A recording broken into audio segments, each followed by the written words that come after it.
মিতা কিচেনে সবাইকে স্বাগত। আজ গোটা ষষ্ঠী করেছি, তার জন্য গোটা সব সিদ্ধ করেছি। সিদ্ধ আলু, কুল আর বেগুন, বিনস, মটরশুঁটি আর শিম। এটা আমার দুই মেয়ে, ওরাও প্রত্যেক বছর আমার এখানে এসে গোটা ষষ্ঠী পুজো করে।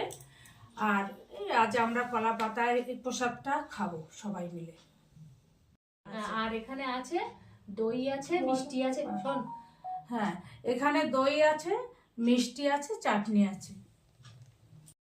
এবার প্রসাদগুলো গোটাগুলো মেখে নিচ্ছি। এবার মেখে প্রসাদ গ্রহণ করব মা শীতল ষষ্ঠী বা গোটা ষষ্ঠীর নামে।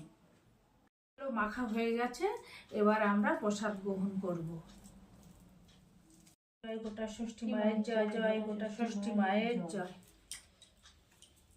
জয় মা ষষ্ঠী, জয় মা ষষ্ঠী, জয় মা ষষ্ঠী, জয়।